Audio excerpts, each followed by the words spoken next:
Bismillahirrahmanirrahim. Assalamualaikum warahmatullahi wabarakatuh. Waalaikumsalam. Kali ini kita kedatangan tamu spesial, seorang pakar manajemen yang tidak perlu kita ragukan. Beliau Dr. Insinyur Andi Ilham Said.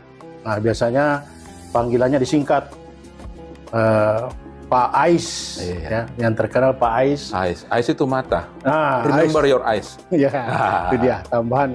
Ais itu mata, karena beliau ini senangnya mengajar. Iya.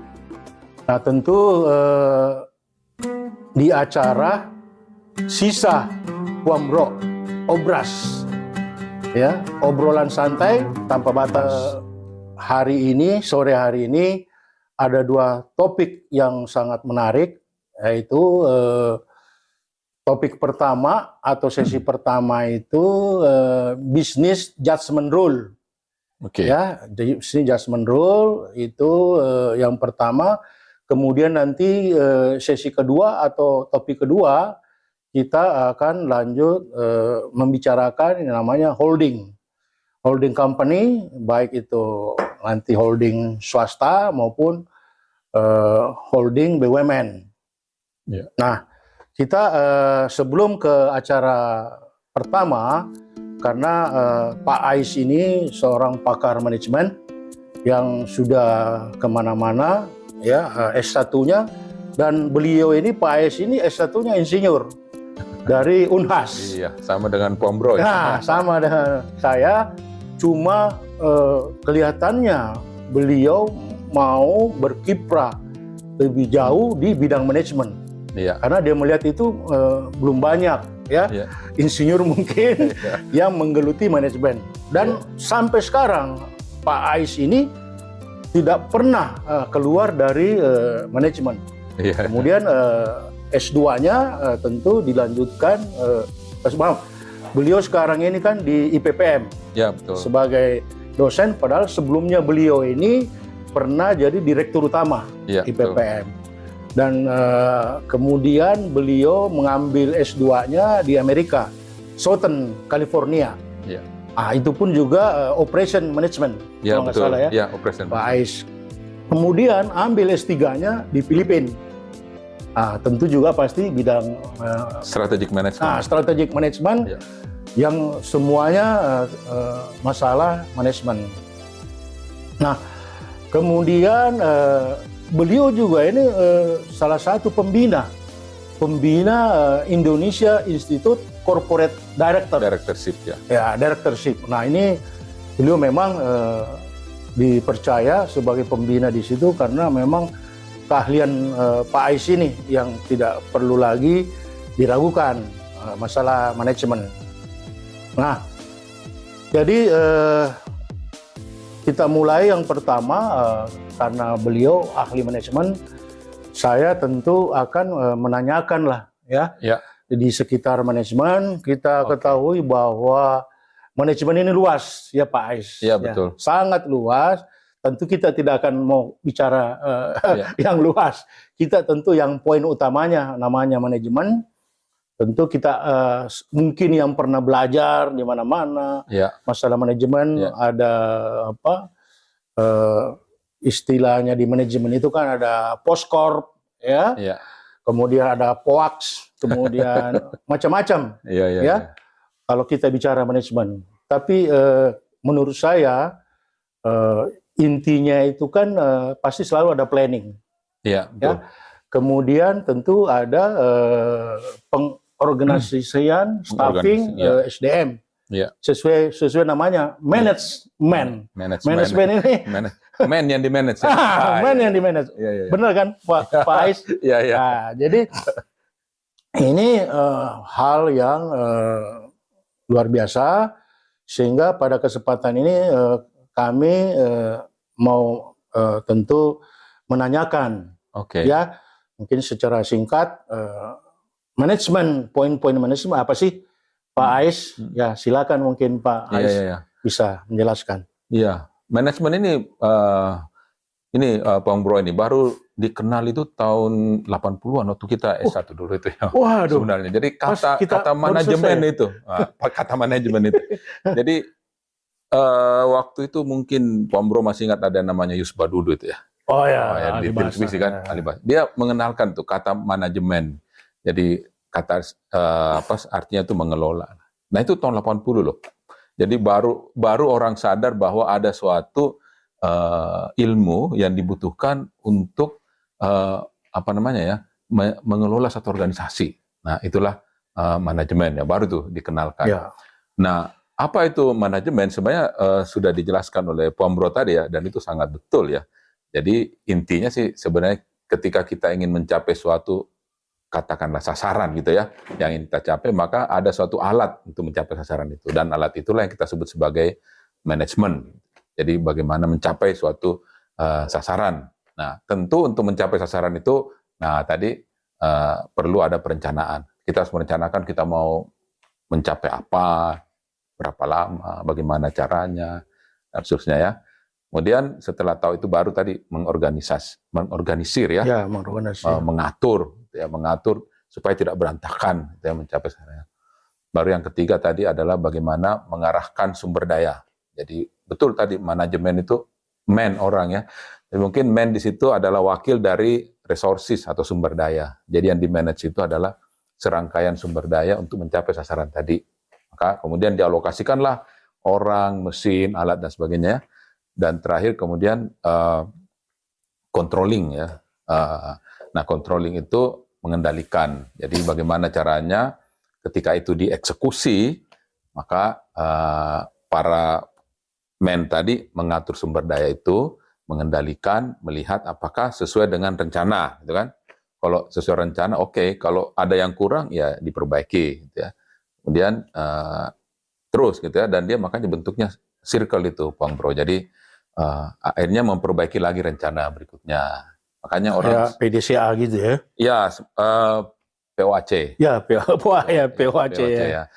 Nanti dalam PDCA itu biasanya kita kenal sebagai pengendalian. Jadi tadi yang controlling itu isinya tuh biasanya sederhananya itu adalah plan, do, check, action. Supaya apa? Supaya makin lama itu Siklus tadi itu ya. makin lama makin bagus gitu ya. Makin lama makin efisien, makin murah, makin cepat, makin mudah gitu kan. Karena kita belajar gitu ya. Belajar dari siklus tadi, belajar dari perencanaan tadi. Jadi mestinya makin lama kita makin pintar kan. Betul. Secara baru. Ya. Nah, itu juga menjadi suatu nanti kunci persaingan gitu kan ya. Yang bisa lebih baik, maka dia akan memenangkan persaingan. Kira-kira begitu, Pong Bro, ini yang namanya manajemen gitu ya. Ya, sederhananya. Saya kira itu sangat poin sekali ya apa yang disampaikan Pak Ais bahwa tadi 3 poin utama itu walaupun banyak ya, banyak kalau kita baca atau kita mau terapkan di mana-mana itu saya kira 3 poin ini yang paling utama. Ya kan, kontrol mulai planning, coordinating, kemudian controlling kan. 4. POAC lah. POAC. Organizing, controlling, kemudian terakhir controlling ya. Ya. Nah, tentu ya kita di dunia usaha ya, baik di swasta maupun BUMN, sering kita melihat bisnis atau perusahaan itu suka mana yang harus dijadikan acuan. Ya, mana yang harus dijadikan acuan untuk memulai bisnis. Apakah acuannya dari marketing, apakah acuannya dari operasi atau produksi, atau acuan dari finansial, ya finansial kan. Nah, ini kan selalu jadi kita mau memulai itu kadang kan marketnya bagaimana, kemudian bagaimana fasilitas kita, apakah itu berupa peralatan atau produksi, apakah siap. Nah, kemudian bagaimana uang? Nah, sehingga kalau kita ketahui di manajemen itu kan sudah sering lah ya itu dibicarakan. Tapi pertanyaan saya sini Pak Ais ini menurut pengalaman Pak Ais yang sudah di mana-mana sudah mengajar, sudah baik mengajar direksi maupun komisaris, sebetulnya acuan yang paling bagus itu apa? kira-kira di antara Iya. supaya kita, oh saya mau misalnya market share. Dengan kita sudah survei maka sebenarnya saya acuan ini. Iya. Tapi nggak ada ini misalnya, terus nggak ada ini, kan percuma. Iya. Kira-kira yang paling menonjol dan bagus di situ Pak Ais itu apa kira-kira untuk jadi acuan kita? Ya, sebenarnya yang dibicarakan tadi Pak Bro itu adalah bagaimana kita memulai bisnis ya. Memang sih macam-macam orang jalannya ya, benar itu ya. Ada yang dari luar ke dalam, ada dari dalam keluar gitu kan ya. Artinya, ada peluang di luar. Nah, bagaimana meraih peluang itu?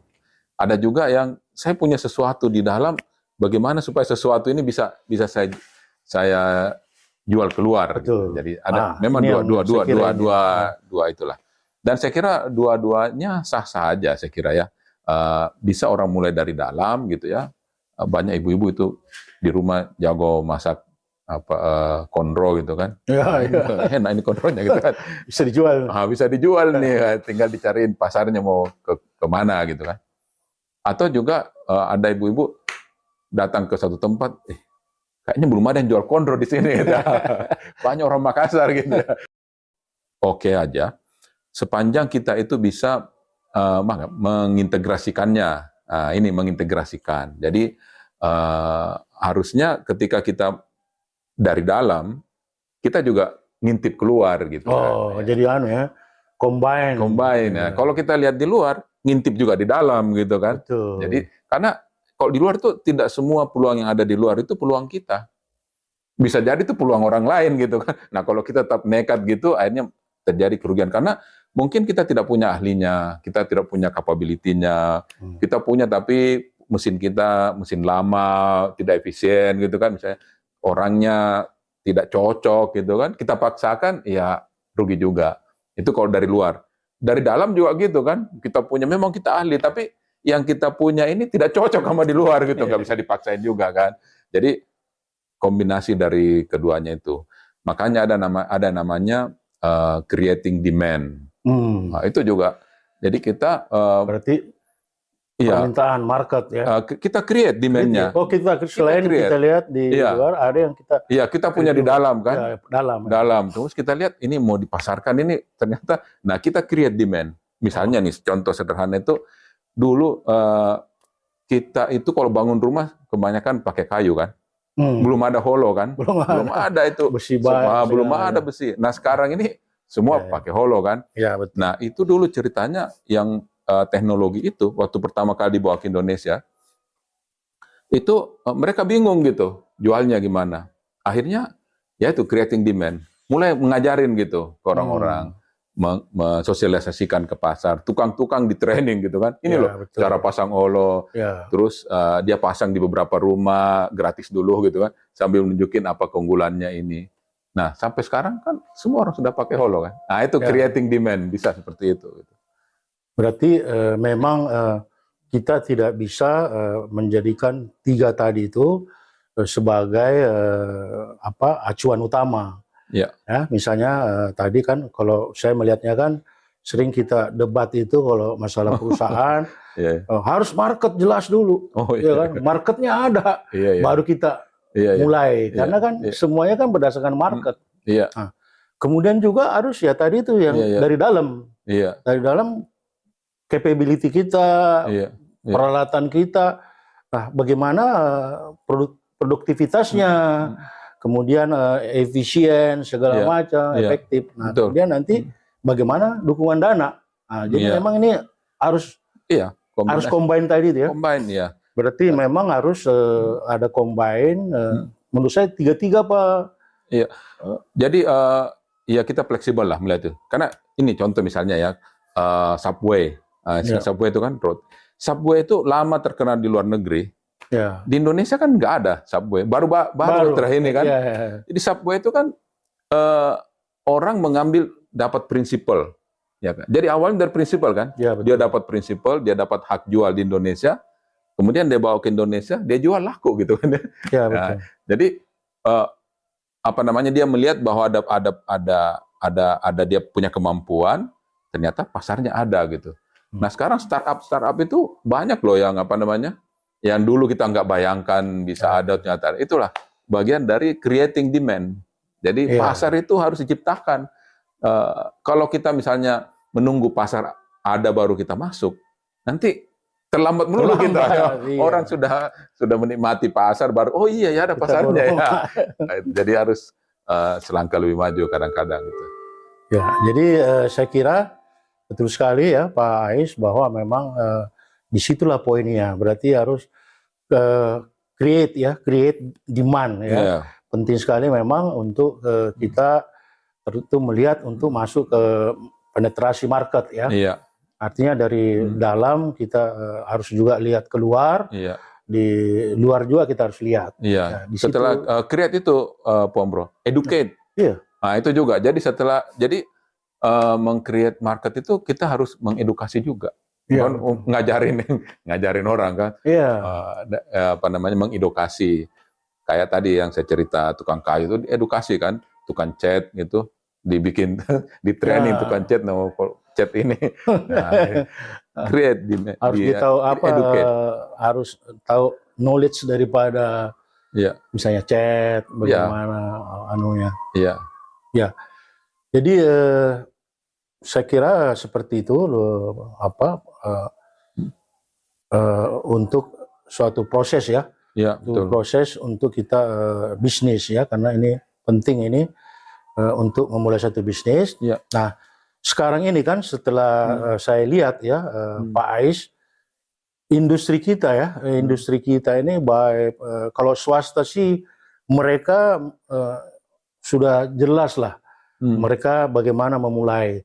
Nah kalau saya perhatikan sekarang ini contoh BUMN kita, Oke. banyak BUMN kita nggak bisa jalan karena awalnya itu tidak tadi itu dia mungkin yang create demand tadi itu dia tidak lakukan.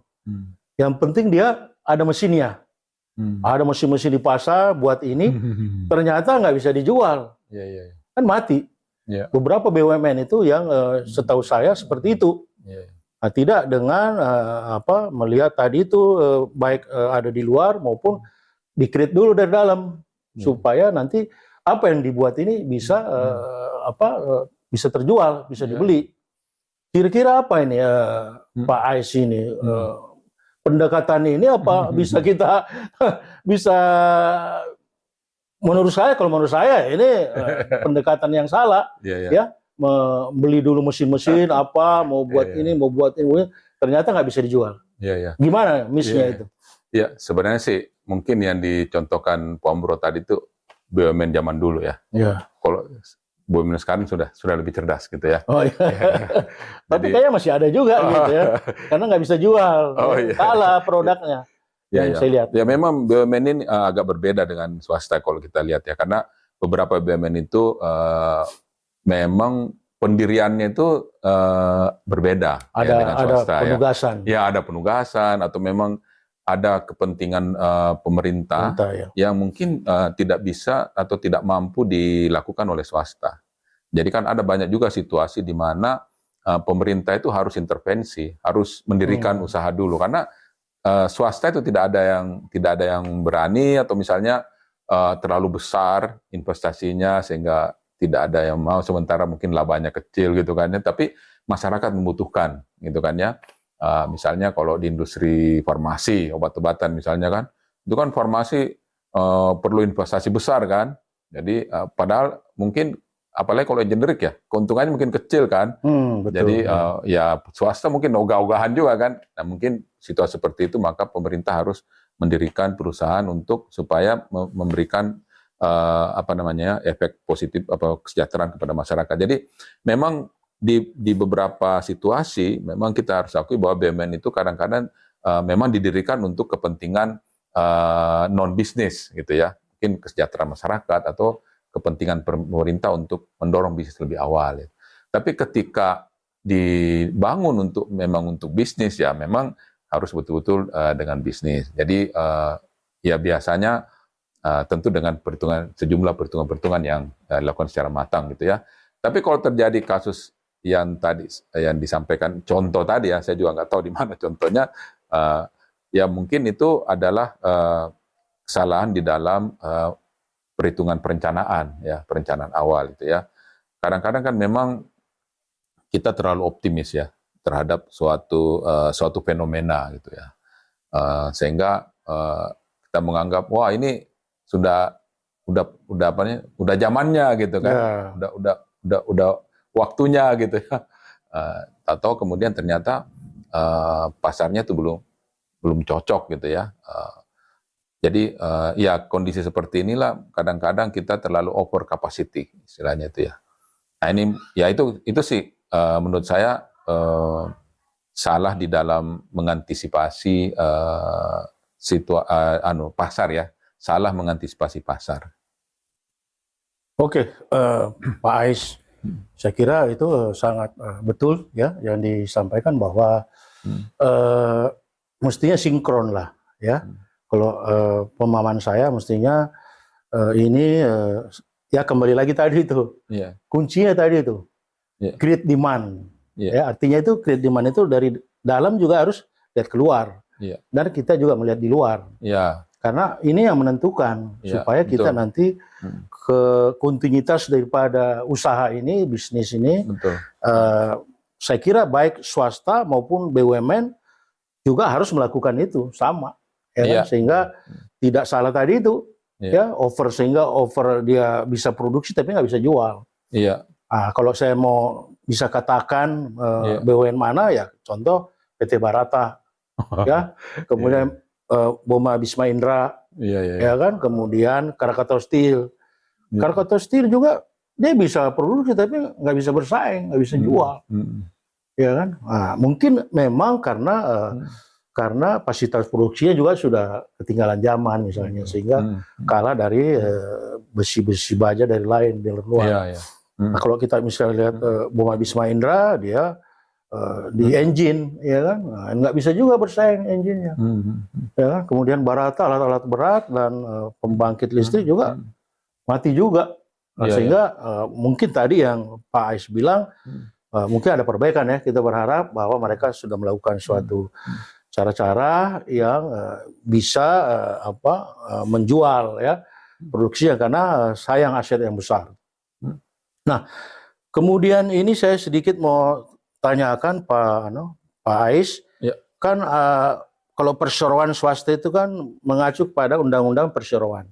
Ya, pernah Undang-Undang PT nomor 40. Ya, kemudian kan kalau tadi yang disinggung BUMN kan lebih khusus dia. Undang-Undang BUMN ya. Undang BUMN, nah sehingga di situ ada pengelompokan di BUMN, ada Perjan, ya, perusahaan jawatan, kemudian ada Perum, perusahaan umum, kemudian ada Persero.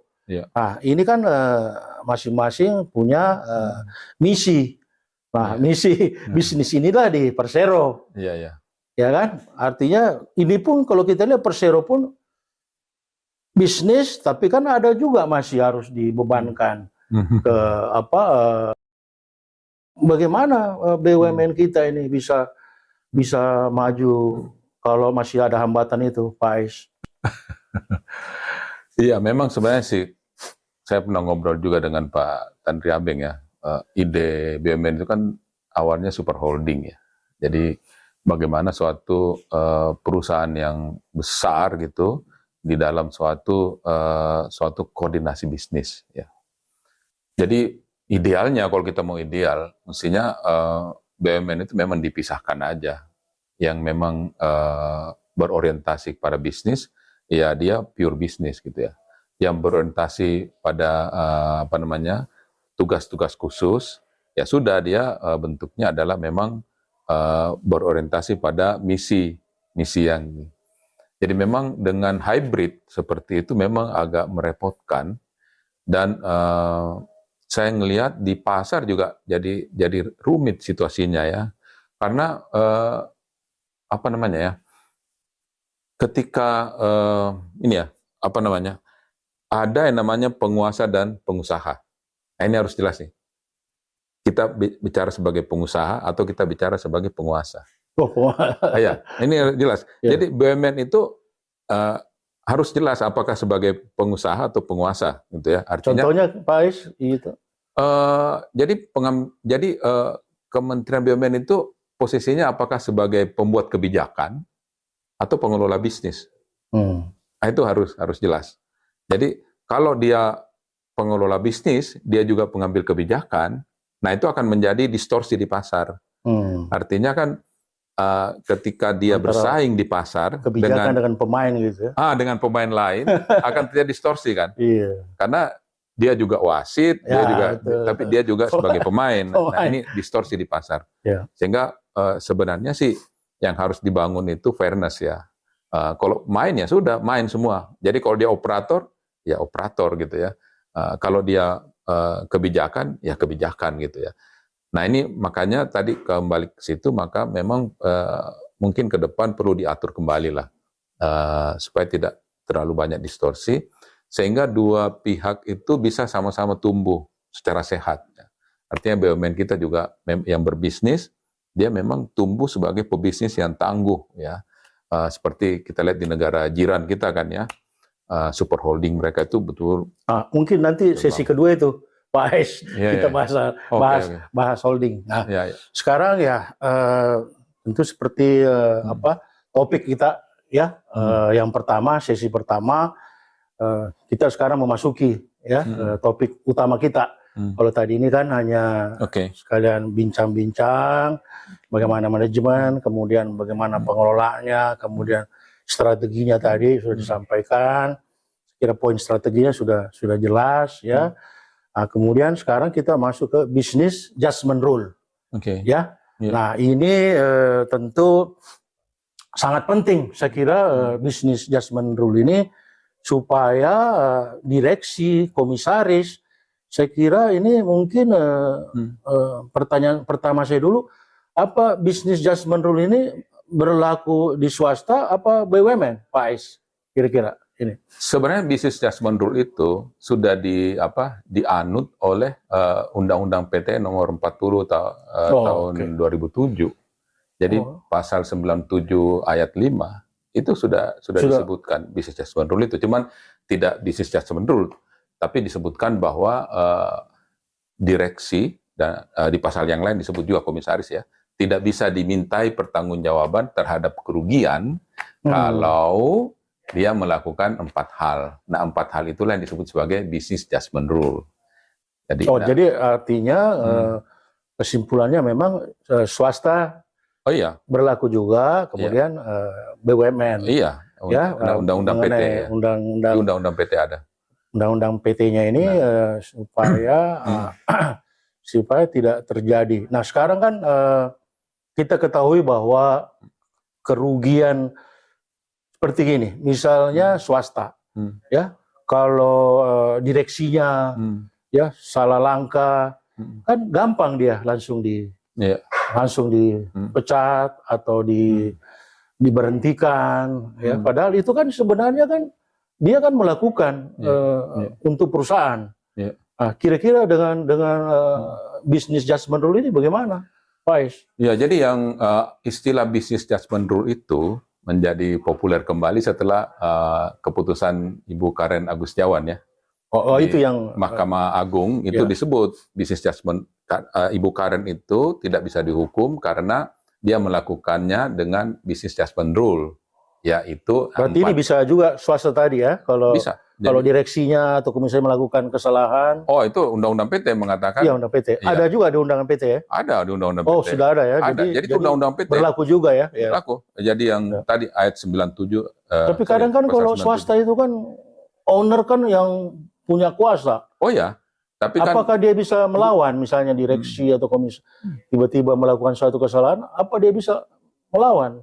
Ya, ownernya. Ya, pemegang sahamnya. Betul. Owner itu bisa meminta pengadilan untuk menghukum atau mempidana atau bisa jalur-jaluran ya. Hukum di Undang-Undang PT disebut bahwa 1/10, jadi 10%. Jadi kalau Pombro punya saham 10%, maka itu sudah punya legal standing untuk menuntut.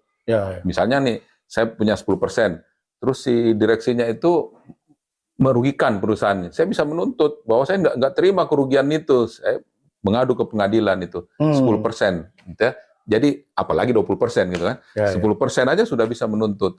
Nah nanti urusan judgement dari hakim mengatakan apakah ini sesuai judgement rule apa tidak. Oh, Jadi oke. business judgment rule itu menyatakan bahwa dia melakukan itu dengan prinsip-prinsip berbisnis. Oh, ada ya, sudah mengikuti aturan-aturan Ah, ya. mm, Ada apa yang dilakukan, ya, sudah dilakukan ada 4 hal itu. ya. Ya, mungkin detailnya nanti bisa Puan Bro baca di Undang-Undang PT. Yang pertama itu tidak melakukan kesalahan dan kelalaian, gitu ya. Jadi kerugian tadi itu bukan karena kesalahan dan kelalaian. Itu yang pertama. Yang kedua, kerugian tadi itu bukan karena itikat tidak baik. Jadi Baik. sudah melakukan, jadi tidak bisa dituntut kalau kurang baik. Ya. kalau ada itikat kurang baik dan ketidakhati-hatian. Itu nomor 2 ya. Nomor 3 itu namanya conflict of interest. Jadi waktu kerugian itu karena ada conflict of interest. Nah, itu tidak business judgment rule. Yang keempat itu adalah sudah melakukan tindakan untuk mencegah terjadinya kerugian dan menghentikan kerugian itu. Jadi 4 itu. Jadi selama 4 itu yang dilakukan, maka dianggap dia melakukannya secara bisnis gitu ya. Karena bisnis itu kan ada kemungkinan rugi, ada untung kan. Ya, nah, sepanjang dia itu. 4 hal tadi. Harus itu yang banyak yang orang tidak mau tahu. Bahwa berbisnis itu kan ada risiko, ya, risiko untung, risiko rugi, iya kan. Nah, cuma untungnya aja yang selalu Pak Ais yang dihitung ya, ya. Tapi kalau sudah rugi, udah langsung disalahkan. Iya, itu yang menjadi diskusi orang tentang undang-undang itu ya, kekayaan negara ya. Jadi BUMN itu kan kekayaan negara yang disisihkan gitu, Pak Bro ya. Nah, berarti kan ada harta negara yang disisihkan untuk dijadikan bisnis. Nah, berbisnis kan bisa untung, bisa rugi kan? Ya. Beda dengan APBN. Kalau APBN kan harus terlaksana kan? Kalau tidak terlaksana berarti ada korupsi kan? Nah, kalau bisnis ini kan kita bicara tentang untung rugi tadi kan? Jadi kalau kita melakukan taruhan lah kira-kira yang dipertaruhkan gitu kan? Yang dipertaruhkan ini bisa menang, bisa kalah kan? Kalau kalah ya mau apa lagi gitu kan? Nah, tapi kan di undang-undang kita kan masih ada undang-undang tipikor itu mengatakan ya tidak peduli, pokoknya itu adalah harta negara, kerugian itu dianggap sebagai korupsi gitu. Nah, ini akan menunjukkan ada ketidakpastian hukum. Jadi ini juga sebenarnya harusnya pemerintah dan DPR harus melihat ini gitu, karena ini yang menyebabkan kenapa para investor asing itu ragu-ragu masuk Indonesia ya. Karena ini kan ketidakpastian hukum, mau dipakai yang mana ini? Jadi apakah ini kalau dia misalnya deal dengan BUMN kan, dia bekerja sama melakukan joint venture lah dengan BUMN. Nah, kalau tiba-tiba rugi ini joint venture kan, nah ini bisa dianggap korupsi kan? Ya bisa terbawa jauh. Jadi ini ada ketidakpastian hukum di situ ya. Ya mestinya sih ini menjadi perhatian lah ya untuk segera membenahi ini. Kalau enggak ya susah kita ini. Ya. Itu kelanjutan daripada ini saya kira ada hal yang penting juga. Kalau kita lihat direksi, komisaris, oke lah orang bilang kalau BUMN misalnya ataupun swasta, komisaris itu kan kalau di BUMN itu kan hanya duduk-duduk aja. Kalau di swasta kan enggak, dia betul-betul juga harus memperhatikan operasional. Tapi kalau BUMN kita cuma duduk-duduk aja ke BUMN, atau karena ada yang setahu saya yang dulu itu komisaris itu BUMN kalau memang dia ada peranan di situ, dia ditempatkan ada peranan. Tapi kan sekarang kita lihat nggak ada gitu. Nah, kembali ke direksi misalnya, terutama direksi BUMN, kita suka melihat bahwa mereka itu kayak safety player. Tidak ada yang berani melakukan suatu gebrakan ya, atau suatu planning ke depan untuk memberikan suatu target ya. Artinya dia harus direksi ini kan berani. Saya misalnya targetnya sekian, kalau misalnya revenue saya tidak tercapai atau laba rugi saya nggak tercapai, saya siap dipecat atau diganti. Ini belum pernah, jarang kita lihat BUMN kita mau deal seperti itu. Ya kan, dapat gaji jalan, tapi kan mestinya kan harus lebih meningkatkan perusahaan, makin melipatkan laba perusahaan. Kira-kira sekarang ini ada perubahan nggak ini Pak Ais? Iya, sebenarnya sih yang pertama tadi ya mengenai komisaris hanya duduk gitu ya. Mungkin ada, tapi menurut saya sih tidak semuanya lah. Jadi sudah banyak juga yang memang komisarisnya itu melakukannya secara baik, secara profesional ya. Karena terbukti juga bahwa banyak BUMN kita yang untung. Ya. Jadi ada sih yang rugi ya. Tuh ada yang salah jalan gitu, 1, 2, 3 yang rugi. Bukannya banyak kan yang rugi, Pak? Enggak. Jadi artinya sebenarnya sih banyak juga yang bekerja dengan baik gitu ya untuk menjadi seorang komisioner ya, komisaris yang baik. Ya memang sih PR-nya adalah bagaimana kita rekrutmen komisaris dan direksi itu betul-betul mendapatkan rekrutmen yang betul-betul profesional ya, dan berkualitas. Ya punya kompetensi ya. Ini ya memang kita akui lah bahwa BUMN itu memang ada campur tangan politik ya. Bagaimanapun juga sebagai perusahaan pemerintah ya ada lah urusan politik. Nah, tinggal sekarang bagaimana caranya kita mungkin ya di BUMN itu bagaimana caranya menurunkan tensi itu supaya mereka betul-betul profesional. Tapi intinya sebenarnya sih banyak yang sudah cukup profesional ya dan sudah memang dipilih dengan benar ya. Nah, bahwa masih ada juga yang rugi ya itu biasa lah ya. Ada yang salah urus itu juga PR-nya mungkin di situ ya. PR-nya jadi bagaimana membuat itu lebih profesional lagi ya ke depan gitu ya. Mungkin ide super holding itu mungkin bisa jadi lebih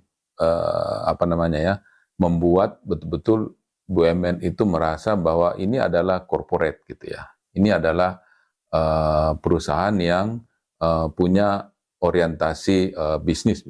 Jadi tadi ide saya memisahkan gitu ya. Yang bisnis ya bisnis ya. Ya, memang kalau integritas itu minimum requirement lah. Jadi kalau tidak berintegritas sebaiknya jangan jadi pemimpin lah. Jadi minimum requirement itu ya. Tapi integritas saja tidak cukup. Ya, harus berikutnya gitu ya. Punya kecerdasan, kompetensi ya, punya kompetensi. Dan yang terakhir itu adalah keberanian gitu ya. Jadi jadi integritas, kecerdasan, kompetensi dan keberanian. Kata ahli sih kalau nggak punya yang ketiga ini 1, 2 ini nggak ada artinya gitu. Jadi gitu. Kalau Anda harus lengkap ya. Iya. Jadi keberanian ini yang menggongin lah, menjadi ujung tombak dari integritas dan kecerdasan ini gitu ya. Hanya punya integritas dan kecerdasan saja tapi tidak berani mengambil keputusan, itu nggak jalan-jalan kan. Betul. Organisasi itu harus ada keberanian. Makanya seperti saya bilang, direksi itu harus berani mentarget. Betul. Ya, harus berani bahwa saya target, komitmen, kalau ini tercapai saya siap dipecat atau diganti. Betul nggak itu, Pak Ais? Iya, sebenarnya sih soal dipecat apa diganti itu nggak perlu kita berjanji juga otomatis diganti kalau tidak mencapai target. Kan jarang-jarang BUMN. Karena biarpun kita kalau swasta ya otomatis langsung. Artinya itu hanya retorika lah. Sebenarnya kenyataannya kalau tidak perform ya diganti lah, mau udah bersumpah apa enggak ya nggak urusan gitu kan. Pokoknya karena biasanya diminta fakta integritas. Iya, itu sih dokumentasi aja. Sebenarnya sih malah melakukan pelanggaran itu pun enggak ya dilakukan apa enggak. Ya memang namanya pemilik itu punya hak prerogatif kan untuk menghentikan setiap saat gitu ya, tanpa tanda tangan fakta integritas atau tidak gitu ya, dengan segala macam konsekuensi ya. Artinya kan apa namanya, direksi itu juga punya hak-hak juga. Ya, seorang yang dihentikan di tengah jalan. Tapi mungkin yang ingin saya soroti tadi ya, kaitannya dengan bagaimana supaya menghindari terjadinya kerugian tadi ya dengan business judgment rule tadi. Ya, Saya kira 4 betul, tadi itu persis. memang betul ya.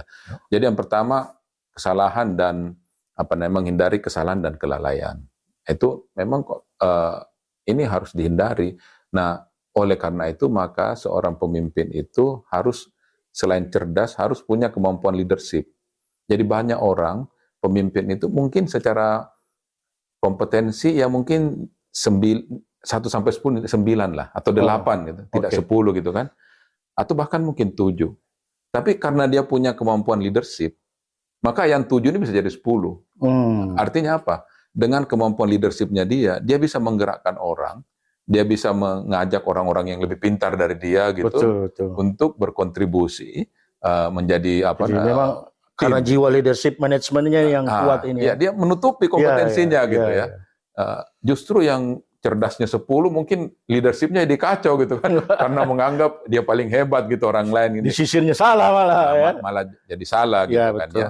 Jadi makanya betul tadi Pak Bro mengatakan bahwa leadership menjadi hal yang penting gitu ya. Ya.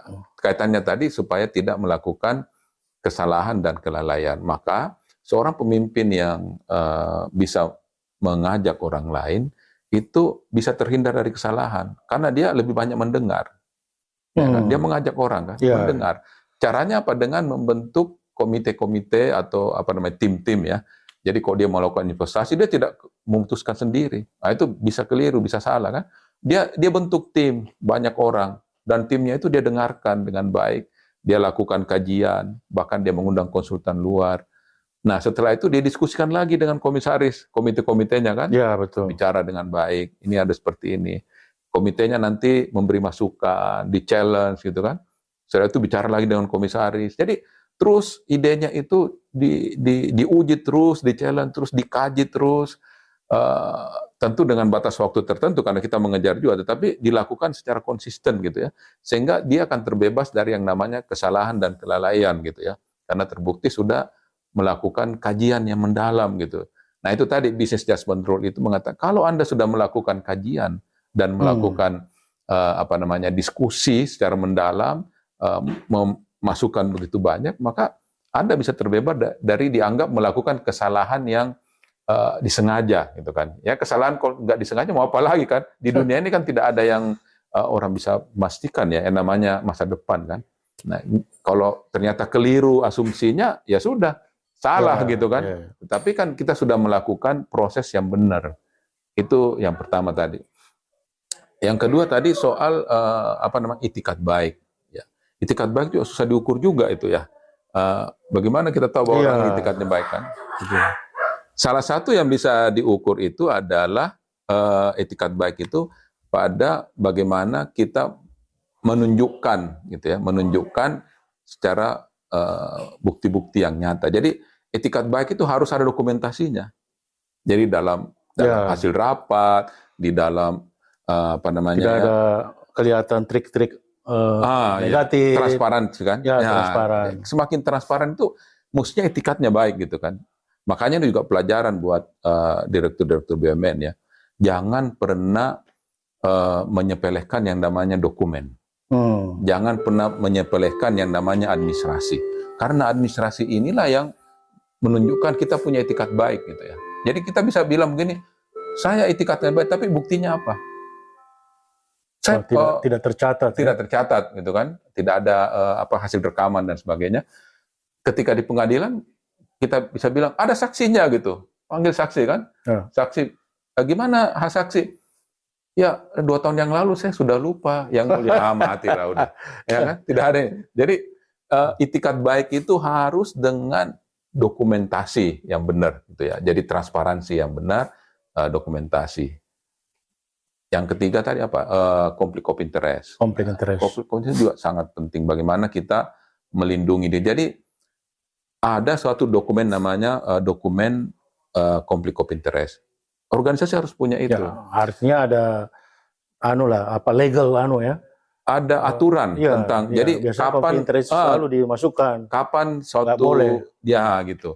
Tapi ini Puan Bro ini kadang-kadang itu ya kesalahan kita adalah menganggap kalau sudah punya dokumennya udah selesai ceritanya gitu kan. Oh udah punya kok saya punya dokumen konflik of interest gitu ya. Iya, ya, karena ada itu yang Tapi dokumen ini disampaikan. cuma ada di lemari, ya kan? Dia tidak hidup di dalam prosedur yang ada dalam organisasi. Nah, itu nggak ada gunanya juga. Dokumen ini harus hidup. Gimana cara menghidupkan gitu ya?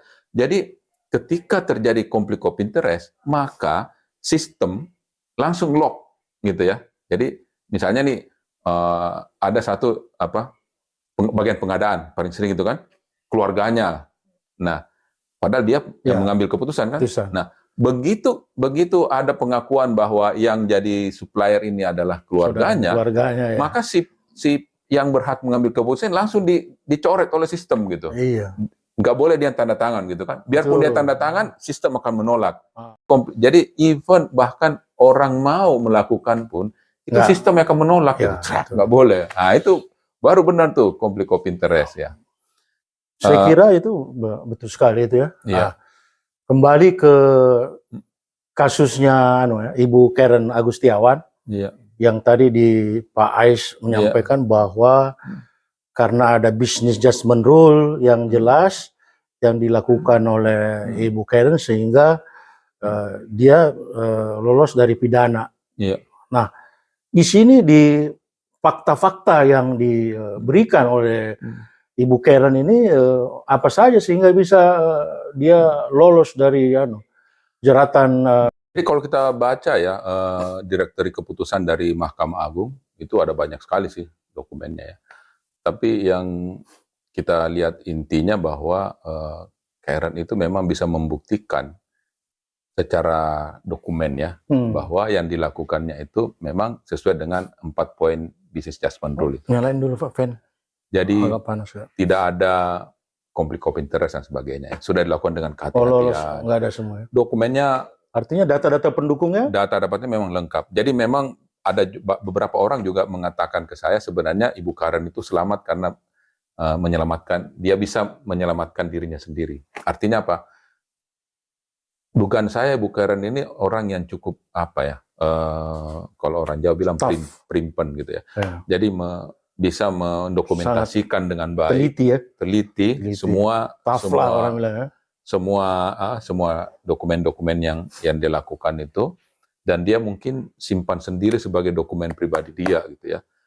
Kadang-kadang jadi ini juga pelajaran juga ya bagi teman-teman direktur BUMN ya untuk tidak terlalu. Saya kira itu yang penting ya. Ya, terlalu mempercayakan semua dokumen itu pada perusahaan gitu ya. Jadi kalau dokumen yang penting yang kita tanda tangani sendiri, sebaiknya itu kita simpan. Karena secara hukum kita berhak menyimpan apa yang kita tanda tangani. Itu hak kita gitu. Saya kira itu yang sangat penting. Jadi jangan sampai mengabaikan. Karena banyak udahlah nanti disimpan di perusahaan lah. Itu yang. Nah, sehingga Ibu Karen dugaan saya dia bisa membuktikan itu ya.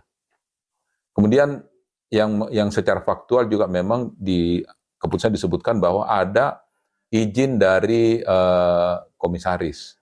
Jadi ada izin komisaris. Nah, izin komisaris ini bisa menjadi bukti bahwa dia itu sudah melakukan dengan secara benar dan dengan kehati-hatian gitu ya. Jadi buktinya dia sudah minta izin kepada komisaris ya. Meskipun kemudian komisaris menarik izinnya gitu ya. Jadi memang agak lucu di kasus ini. Jadi setelah izin diberikan, kemudian Ibu Karen itu bidding ya. Karena diizinkan untuk melakukan bidding, penawaran gitu kan. Kemudian dia bid dan menang tender, dan dia mendapatkan hak untuk mendapatkan blok itu. Nah, begitu itu setelah selesai itu ada komitmen gitu, komisaris kemudian menguji ulang.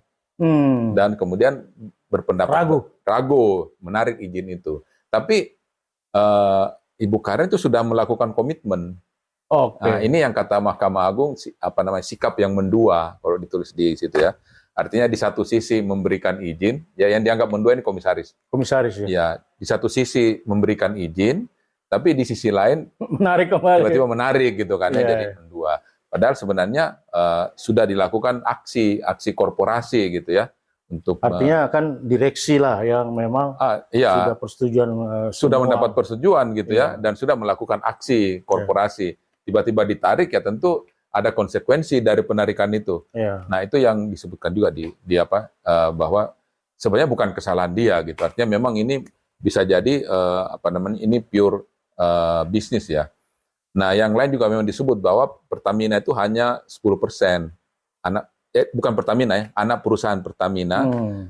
Makanya disebut juga bukan BUMN karena anak perusahaan Oh, anak Pertamina. perusahaan karena Anak perusahaan dia bukan cuma BUMN. di bawah 50% kalau Ya di pokoknya atas juga 50% ya, juga. boleh, sahamnya. tapi intinya kan kata Anak perusahaan. Mahkamah Agung sih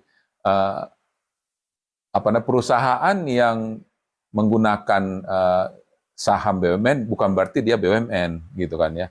Jadi BUMN mendirikan perusahaan baru bukan berarti perusahaan barunya jadi BUMN gitu kan. Jadi tidak bisa dianggap sebagai BUMN gitulah kira-kira salah satu kenapa menyelamatkan ya. Tapi intinya gitu yang melakukan aksi korporasi itu anak perusahaan dari Pertamina gitu kan ya. Nah, sahamnya anak perusahaan Pertamina cuma 10%. Sehingga ketika di holdingnya sana memutuskan menghentikan proyek ini, maka Pertamina nggak berdaya kan karena dia cuma 10% sahamnya. Ya, jadi bukan anu juga ya. Ya, dia bukan mayoritas gitu. Bukan kesalahan utama juga. Ya, jadi di sana yang memutuskan dia hanya ikut karena dia minoritas. Gitu kira-kira. Tapi apa namanya ya? Skema hukum itu kan sebenarnya bisa dibuat skemanya ya. Tapi yang menjadi penting itu adalah judgement dari hakimnya. Jadi kalau hakimnya itu sudah menganggap bahwa orang ini benar, maka alasannya bisa dikonstruksi lah. Ya, sebaliknya kalau karena orang memang sudah legalnya dia benar gitu ya, kan. Jadi ada feelingnya hakim dulu nih bahwa orang ini benar, itikadnya baik, tadi itu ya, tidak ada konflik of interest itu yang paling utama ya. Baru dibangun ininya kan. Tapi kalau si hakimnya itu punya apa namanya ya, judgment, ini kan pertimbangan, ya. Ini pasti ada ini, dia bikin akal bulus, ada konstruksi lagi gitu. Nggak ada ya, jadi itu sangat tergantung. Jadi makanya itu saya katakan tadi ada ketidakpastian hukum yang terlalu besar di Indonesia ya. Tergantung judgement hakimnya nih. Karena kan pernah ada kasus yang lain juga kan, Kota Sinababan, masih ingat? Oh, yang Merpati. Merpati kan? Iya. Kota Sinababan itu kebalikan. Dia menang dari pengadilan tinggi negeri sampai ke atas gitu. Bahkan di Mahkamah Agung dia juga menang. Hanya di PK dia disalahkan, masuk dia penjara gitu. Masih kena juga di PK. Waktu itu apa anunya sehingga dia masih? Kalau nggak salah itu kasus pembelian apa ya? Kalau nggak salah perata pembelian pesawat gitu ya. Spare part lah. Ya. Mungkin spare part di luar negeri, di mana si partnernya itu yang One Prestasi. Jadi dia sudah menunjuk suppliernya yang telat, yang kemudian tidak bisa mensuplai, gagal lah situ. Akibatnya Merpati jadi rugi. Padahal prosesnya itu sudah dilakukan dengan artinya benar. Kalau ada main partnya, equipment utamanya nggak ada kan nggak mungkin terbang ke pesawat. Ya, itu mungkin seperti itu. Jadi tidak ada pemasukan. Sebenarnya beberapa ahli hukum ya yang mendukung Hotasi ya. Jadi saya juga baca gitu dan sudah melihat bahwa Hotasi ini bisnis judgment rule gitu ya. Tapi dan kan memang dia orangnya oke lah gitu. Iya, tidak ada konflik of interest, tidak ada gitu ya. Tidak memperkaya diri sendiri juga tidak gitu kan. Tidak ada, semua tidak terbukti gitu. Tapi kan namanya tadi hakim ya. Hakim itu punya judgment. Nah, makanya kan bisnis judgment rule gitu kan. Judgment dari hakim itu bisa menganggap bisnis, bisa menganggap melanggar hukum gitu. Rule kan. Nah, kalau lagi hakimnya lagi ke arah melanggar hukum ya udah. Kalau lagi baik, ini di hakimnya Karen lagi baik ini, menganggap bahwa oh ini bisnis nih, tidak bisa dihukum orang ini, itikat baik dan sebagainya. Tapi dalam kasus Hotasi, judgment-nya itu ini melanggar hukum gitu, apapun ininya gitu kan. Nah, itu dia, makanya tadi saya katakan memang masih ada suatu ketidakpastian hukum di Indonesia yang memang ya menjadi PR bangsa lah untuk bagaimana supaya jelas gitu. Kalau orang bersalah, bersalah gitu ya. Ya, ya. Jangan terlalu banyak ke arah, ya memang hakim yang memutuskan sih ya, tapi jangan juga terlalu banyak ini ya, unpredictable Karena kan itu juga, hakim gitu. kalau sampai orang dihukum kan ya tentu efeknya banyak ya, Oh iya, pertimbangannya. Tapi ya itulah, hakim kita ketahuilah bahwa itu haknya dia lah. iya, Ya, karena dia tentu memutuskan itu sudah iya. eh, banyak data-data, informasi Iya. yang diperoleh sehingga keputusannya seperti itu. Nah ini kan juga Pak Bro, yang menyebabkan kenapa orang sebagai direktur itu ragu ya, mengamalkan tadi banyak yang sudahlah saya duduk-duduk aja gitu. Iya. Karena takut kena situasi ini kan. Karena begitu kita mengambil keputusan dan tersangka aja sudah nggak enak kan. Iya. Belum nggak usah masuk di BUI dah. Udah mulai namanya tersangka aja sudah, atau dipanggil-panggil sudah mulai tidak enak kan. Jadi banyak orang berposisi seperti itu. Padahal sebenarnya itu dia kan.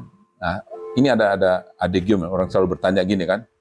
Misalnya kapalnya, tempat paling aman kapal itu di mana? Gitu kan. Kalau orang tanya, Kompol misalnya ditanya, kapal itu paling aman di mana posisinya? Mungkin jawabnya itu kan, kalau dia ada di pelabuhan kan, Iya. itu paling aman tuh ya. Dia pasti tidak akan Tergantung dulu tenggelam. aman dari mana dulu. Hah? Ya paling aman. Pokoknya dia dari paling pelabuhan. aman lah, tidak bakalan tenggelam, tidak ya kan? Iya. Kok di pelabuhan. Aman. Tapi kapal itu bukan dibuat untuk tinggal di pelabuhan kan? Iya kan? Harus jalan. Ya, harus jalan dia, harus dia melawan badai sana untuk bisa mengangkut barang dan sebagainya kan? Orang apa penumpang. Nah itulah ibarat dari perusahaan. Perusahaan itu bukan diciptakan untuk menghindari resiko. Betul. Jadi kalau dia melihat resiko dan dia diam aja, itu kayak kapal ada di pelabuhan gitu kan ya. Tidak ngangkut. Nggak apa-apa. Ya memang nggak ada resikonya sih, Iya. tapi tidak menghasilkan apa-apa gitu ya. Iya. Nah oleh karena itu maka harus ada suatu kepastian hukum sehingga memicu keberanian yang tadi yang kita sampaikan ya, yang tadi integritas, kecerdasan dan keberanian. Iya, kebenaran. Sudah cerdas, sudah integritas, tapi tidak berani ya, kapalnya di pelabuhan terus gitu kan. Nggak berani berlayar Leadership-nya gitu. kurang, Nah, itu dia. Nah, makanya harus didorong dengan kepastian hukum salah satu ya.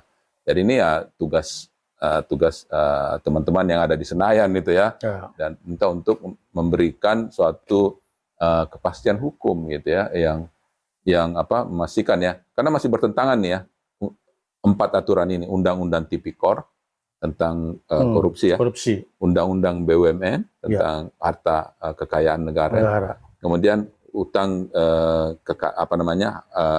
Undang-Undang tentang kekayaan negara itu keuangan ya. Keuangan. Nah, Ya. itu dan Undang-Undang PT. Nomor 40. Ini 4 ini harus disinkronkan. Ya. Jadi satu bahasa gitulah supaya ada kepastian hukum.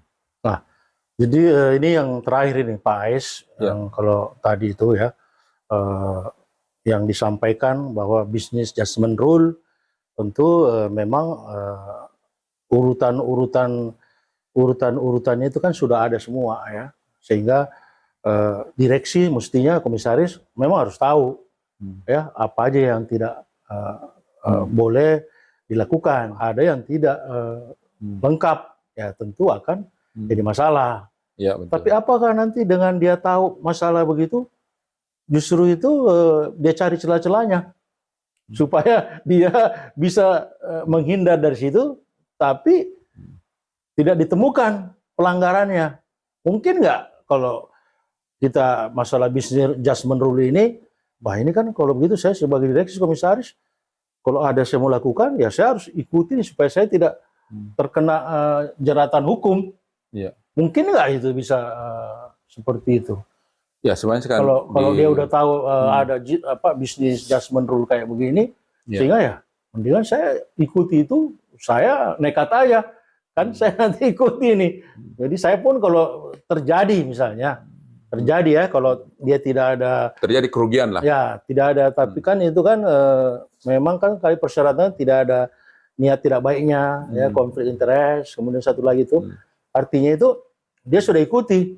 Iya. Nah, tapi kan kita biasa, orang kita, bagaimana caranya nih supaya saya nanti lakukan ini, nggak apa-apa lah perusahaan rugi. Yang penting saya tidak terkena secara direksi atau direktur utama. Karena ada persyaratan ini saya ikuti semua. Mungkin nggak bisa mereka cari celah-celahnya tuh Pak Ais itu? Ya kalau itu berarti ada itikat tidak baik. Tidak baik ya? Ya jadi kalau mencari celah-celah itu biasanya itikatnya kan udah. Orang kita kan pintar. Iya. Wah kalau sudah tahu ada begini, yang penting kan saya memenuhi itu. Masalah nanti rugi perusahaan itu lain-lain urusannya. Nggak mungkin ya? Ya, itu berarti itikatnya sudah tidak baik ya? Sudah masuk ke tadi. Ya, jadi dan itu sebenarnya bisa dibuktikan gitu ya, bahwa ada itikat tidak benar. Biasanya sih dia akan terhubung dengan konflik of interest. Jadi ada itikat baik itu kan berarti ada yang diuntungkan. Apakah kita sendiri atau keluarga kita atau teman kita itu kan, dan itu bisa ditelusuri sebenarnya ya. Makanya memang jauh-jauh hari kalau kita ingin tidak terkena gitu kan ya, maka kita harus betul-betul ya, betul-betul menjaga itu supaya jangan ada konflik of interest. Jadi, nggak ada. Makanya saya suka bilang kepada teman-teman calon direksi ya, kan saya juga ngajar juga. Ketika Anda mau masuk ke yang namanya direksi, pertama itu luruskan niat. Itu dulu, luruskan niat, betul ya, karena menjadi direksi ini godaannya besar gitu ya, dan karena jabatan penting ya. Jabatan penting, itu jabatan yang kalau orang bilang apalagi direktur utama ya. Dirut 1, ya kan. Namanya misalnya perusahaan A1 gitu kan. Itu punya. Nah, kenapa perlu niat lurus? Begini, karena kalau kita sebagai direktur itu kita bisa melakukan banyak hal yang sulit dilakukan kalau kita nggak direktur, gitu kan. Mengambil keputusan itu bisa cepat, kita bisa merubah segala sesuatunya dengan cepat, dengan kata-kata aja, sistem bisa dirubah dan seterusnya ya. Jadi kita punya kuasa. Nah, kalau kita punya niat baik, ya tadi meluruskan niat, maka hal-hal yang baik itu yang kita lakukan gitu. Kesempatan gitu. Misalnya nih ya, saya lihat ini perusahaan ini suka mendolimi supplier gitu kan ya. Itu kan, yang sering tuh. Sering kan, bayar suppliernya 2 bulan, biasalah 2 bulan. Dia nggak sadar tuh, membayar supplier 2 bulan itu betapa kalang kabutnya tuh supplier nyari duit 2 bulan kan. Tapi dia tenang aja, biasa kok 2 bulan. Nah ini kan kalau ada orang yang punya niat yang baik, begitu dia, pokoknya nanti kalau saya direktur, saya luruskan ini gitu kan ya. Begitu ini dia panggil tuh bagian keuangan, bagian keuangan, mulai hari ini saya memutuskan gitu kan ya. Supplier dibayar hari itu juga. Katanya menurut ini sebelum keringat kering bayar gitu kan. Bayar. Bukan jangan berkeringat gitu. Jadi hari ini juga Pak aturannya 2 bulan. Aturannya kamu rubah. Itu direktur dirut itu kan. Itu benar itu. Rubah itu aturan gitu ya. Selama saya jadi direktur, rubah itu aturan gitu. Oh iya Pak, saya rubah aturannya. Nah, itu rubah aturan itu. Itu dia contohnya. Jadi kalau niatnya benar, tidak ada interest tertentu untuk, biasanya itu sukses gitu ya. Jadi banyaklah contoh-contoh ya. Mungkin salah satu kalau kita sebutlah nama Pak Yonan ya waktu jadi direktur kereta api itu karena tidak punya interest apa-apa, itu akhirnya bisa sukses gitu ya. Jadi itu dia. Makanya luruskan niat sebelum menjadi direktur. Jadi saya nanti kalau jadi direktur saya akan melakukan hal-hal yang baik. Apa aja? Ini melakukan perubahan lah. Perubahan yang luar biasa. Yang memberikan kontribusi hal yang baik bagi stakeholder, bagi karyawan, bagi masyarakat, gitu ya. Nah itu yang biasanya terasa setelah penggantian, setelah diganti. Ya. Jadi direktur yang baik itu waktu diganti dia tersenyum, gitu ya. Satu dia tersenyum karena tidak ada hal-hal lain yang bisa dibongkar di belakang, gitu ya. Betul ya. Jadi kalau kita tidak transparan, begitu kita diganti, pengganti kita akan membuka semua dokumen ini kan. Yang semuanya kita umpetin itu dibongkar semua sama dia. Wah ternyata ini macam-macam. Jadi begitu diganti dia aduh gimana nih ada dokumen itu. Gitu. Tapi kalau yang tidak ada sesuatu yang ditutupin, dia santai aja, ketawa-ketawa aja. Tidak ada yang saya tutupin gitu kan. Tidak bakalan ada hal-hal yang ini. Jadi waktu diganti itu sudah kelihatan gitu ya. Jadi makanya ini juga menjadi kunci ya. Kalau Anda diangkat jadi direktur, maka bayangkan ketika saya diganti dengan tersenyum, gitu kan. Sehingga semua yang kita lakukan itu sesuatu yang baik, Ya, ya. tidak ada yang ditutupin. Oke, saya kira ini sebenarnya terakhir lagi. Tadi terakhir. Iya, iya, iya. Karena saya lihat ada yang menarik juga diskusi kita ini, itu masalah GCG, GCG ya. ya, GCG, Good Corporate Good Governance. Corporate Governance. Iya. Karena tadi berhubungan, saya lihat ini ada korelasi dengan Business Adjustment Rule, Betul. ya. Ya. Karena kalau dia melakukan ini, tentu banyak hal-hal yang dia bisa hindarkan. Benar gitu, Betul. Pak Ais ya. Betul. Mungkin Ya. bisa Iya, jadi disampaikan terakhir. GCG itu istilah Good Corporate Governance. Sekarang sudah diadaptasi ke bahasa Indonesia, namanya governansi korporat. Jadi GCG itu kan bahasa asing. Ya. Nah, sekarang sudah governansi korporat. Korporat. Ya, Ya. jadi governansi ya itu betul. Jadi kalau kita menjalankan governansi, insya Allah jadi apa namanya ya, Tidak akan semua baik gitu ya. muncul nanti case-case kayak Betul. Business Adjustment Rule ini. Iya. Karena sudah Iya. mengikuti ya. Mengikuti otomatis gitu. Tata kelola ya. Iya.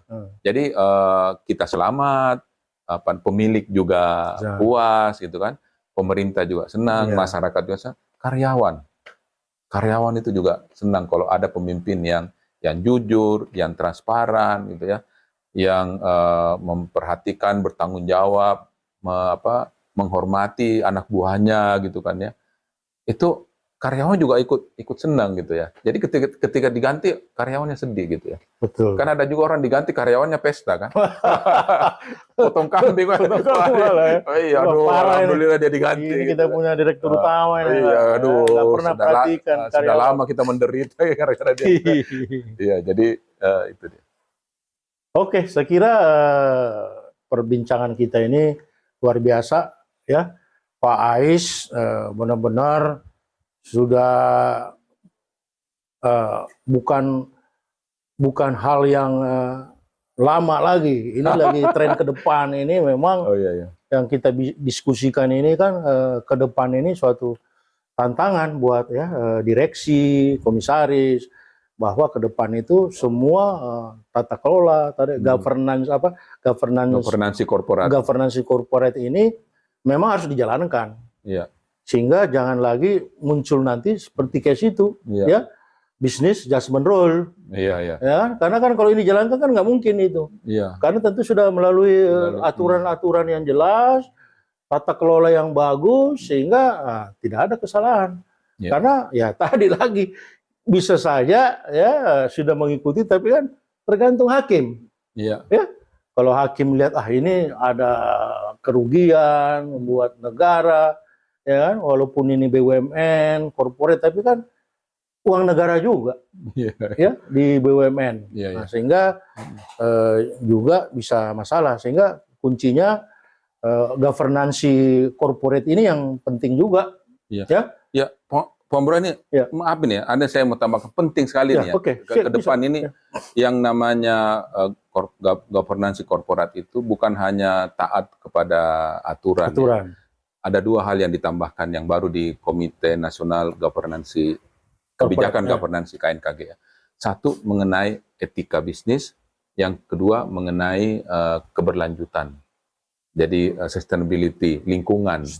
Jadi perusahaan-perusahaan itu tidak dianggap governansi kalau dia tidak melakukan bisnisnya itu secara etik. Kan banyak supplier tadi kan. Oh iya. Supplier itu kan tidak melanggar aturan kan. Iya. Tapi melanggar etika ya kan. Iya. 2 bulan baru dibayar. Tidak melanggar aturan. Malah ada setahun. Ada ya. tidak melanggar aturan ya. Karena dia juga rela gitu. Tapi tidak etis gitu kan. Nah itu ya. Yang kedua tadi yang ditambahkan adalah keberlanjutan. Jadi ke depan ini kita akan menghadapi masalah yang berat mengenai lingkungan. Jadi perusahaan itu tidak dianggap governansi kalau dia tidak melakukan perlindungan terhadap lingkungan, alam ini. Iklim ini sudah luar biasa kerusakannya. Jadi harus menjadi perhatian kita semua sehingga masuk menjadi bagian dari tata kelola. governance tadi ya. Ya, governance. Itu Oke, saya kira, aduh luar biasa nih Pak Ais, sangat lengkap kita bahas mulai dari apa itu manajemen, ya, yang poin-poinnya, kemudian juga tentu masalah start awal yang harus kita memulai suatu bisnis yang tadi disampaikan create demand ini, saya kira ini penting, ya. Jarang-jarang orang bicara masalah create demand, creating ya. demand. Ya, creating demand ini jarang, ya. Kita hanya bilang combine aja, ya, combine antara marketing, kemudian ada fasilitas produksi kita. Rupanya ini namanya creating demand. Nah, itu tentu luar biasa. Kemudian tadi tentu governance ya, governance corporate. Nah, sehingga bisa tadi itu ya menghindari hal-hal munculnya nanti bisnis judgment rule yang bisa lolos, bisa nggak lolos, ya kan? Nah, tentu yang terakhir tadi masalah lingkungan ini penting karena memang di G20 kalau nggak salah sudah isu masalah lingkungan. Contoh 2030 atau 45 kita penggunaan batu bara sudah di stop dengan sekarang diganti transisi energi. Saya kira itu Pak Ais, terima kasih nih bincang-bincangnya ini. Terima kasih juga. Luar biasa sukses ini ya, Pak Bro. Pak Ais, terima kasih. Ya, sukses. Ya, makasih. Assalamualaikum warahmatullahi wabarakatuh. Waalaikumsalam warahmatullahi wabarakatuh.